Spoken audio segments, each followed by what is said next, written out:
the development of the use of materials is familiar to everyone.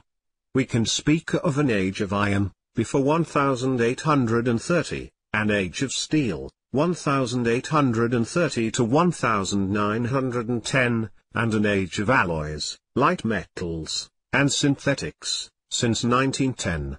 Naturally, all these dates are arbitrary and approximate, since the different periods commenced at different dates in different areas, diffusing outward from their origin in the core area of Western civilization in northwestern Europe. 6 periods of development.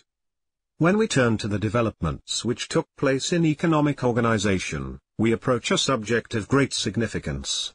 Here again we can see a sequence of several periods. There were 6 of these periods, each with its own typical form of economic organization. At the beginning, in the early Middle Ages, Western civilization had an economic system which was almost entirely agricultural, organized in self-sufficient manners, with almost no commerce or industry. To this manorial agrarian system there was added, after about 1050, a new economic system based on trade in luxury goods of remote origin for the sake of profits. This we might call commercial capitalism. It had 2 periods of expansion, one in the period 1050 to 1270, and the other in the period 1440 to 1690. The typical organization of these 2 periods was the trading company. In the second we might say the chartered trading company, like the Massachusetts Bay Company, the Hudson's Bay Company, or the various East India companies. The next period of economic organization was the stage of industrial capitalism, beginning about 1770, and characterized by owner management through the single proprietorship or the partnership. The third period we might call financial capitalism. It began about 1850, reached its peak about 1914, and ended about 1932. Its typical forms of economic organization were the limited liability corporation and the holding company. It was a period of financial or banker management rather than one of owner management as in the earlier period of industrial capitalism. This period of financial capitalism was followed by a period of monopoly capitalism. In this fourth period, typical forms of economic organization were cartels and trade associations. This period began to appear about 1890, took over control of the economic system from the bankers about 1932, and is distinguished as a period of managerial dominance in contrast with the owner management and the financial management of the 2 periods immediately preceding it.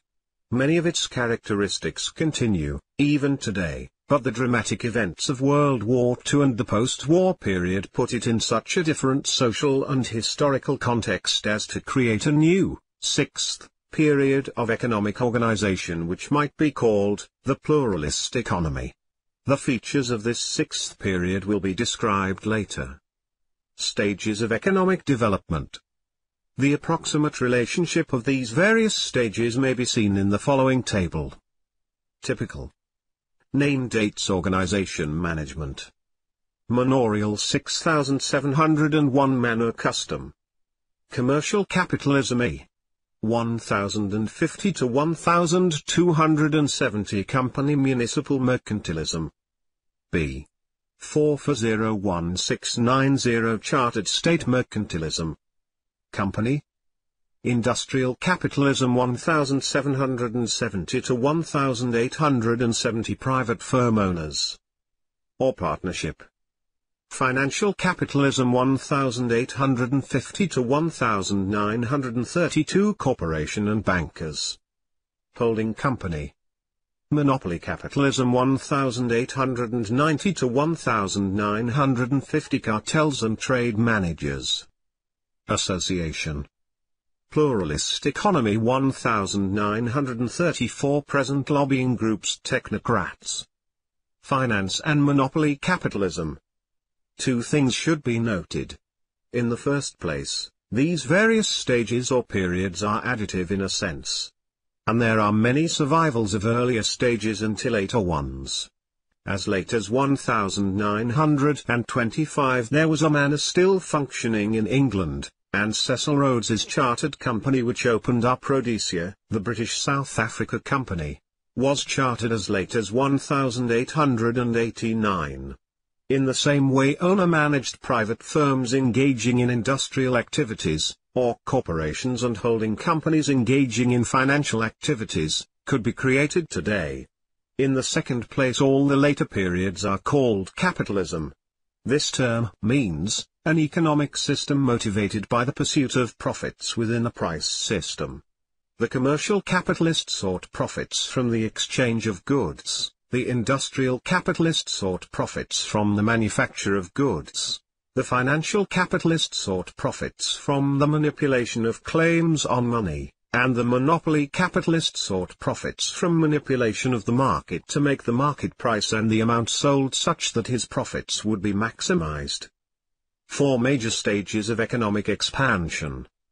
It is interesting to note that, as a consequence of these various stages of economic organization, Western civilization has passed through 4 major stages of economic expansion marked by the approximate dates 9701-270. 1440 to 1690, 1770 to 1928, and since 1950. 3 of these stages of expansion were followed by the outbreak of imperialist wars, as the stage of expansion reached its conclusion. These were the 100 Years' War and the Italian Wars, 1338 to 1445. 1494 to 1559, the Second 100 Years' War, 1667 to 1815, and the World Wars, 1914 to 1945. The economic background of the third of these will be examined later in this chapter, but now we must continue our general survey of the conditions of Western civilization in regard to other aspects of culture. One of these is the fourth and last portion of the economic level, that concerned with economic control. 4 stages of economic control. Economic control has passed through 4 stages in Western civilization. Of these the first and third were periods of automatic control, in the sense that there was no conscious effort at a centralized system of economic control, while the second and fourth stages were periods of conscious efforts at control. These stages, with approximate dates, were as follows. 1. Automatic control, manorial custom, 6501150. 2. Conscious control A. Municipal mercantilism, 1150 to 1450 B.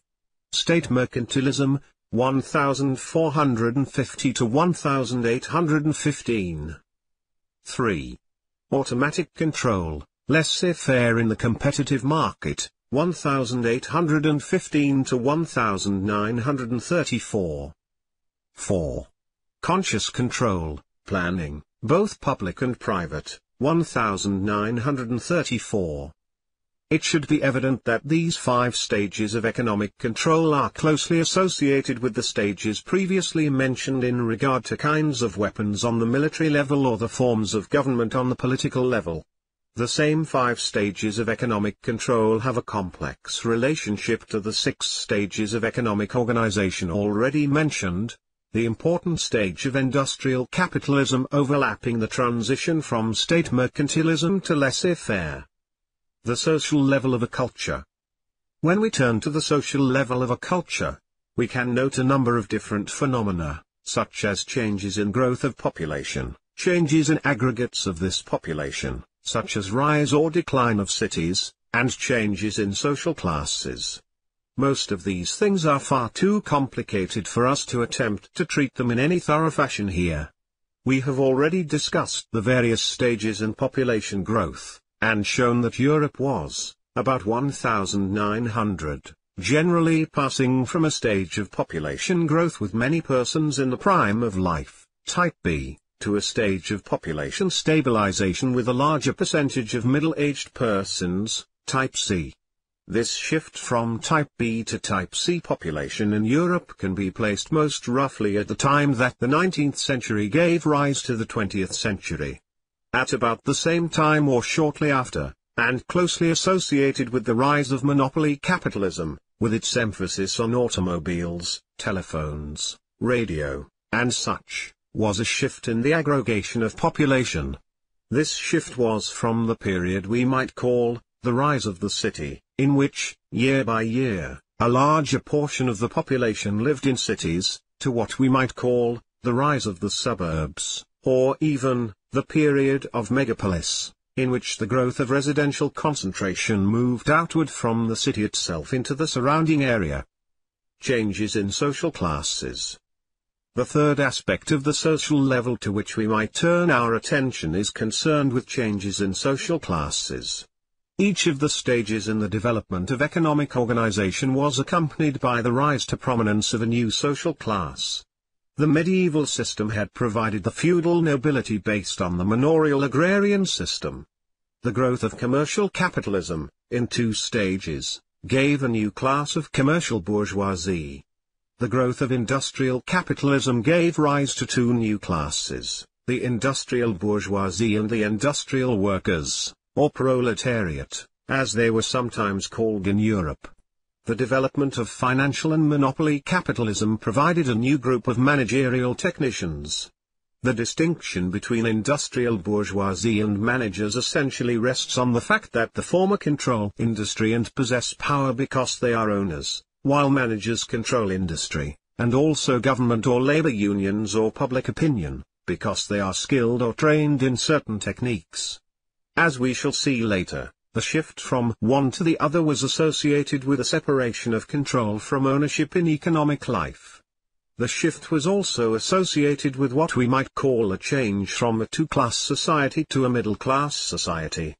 Under industrial capitalism, the early part of financial capitalism, society began to develop into a polarized two-class society in which an entrenched bourgeoisie stood opposed to a mass proletariat. It was on the basis of this development that Karl Marx, about 1850, formed his ideas of an inevitable class struggle in which the group of owners would become fewer and richer while the mass of workers became poorer and poorer but more and more numerous, until finally the mass would rise up and take ownership and control from the privileged minority. By 1900 social developments took a direction so different from that expected by Marx that his analysis became almost worthless, and his system had to be imposed by force in a most backward industrial country, Russia, instead of occurring inevitably in the most advanced industrial country as he had expected.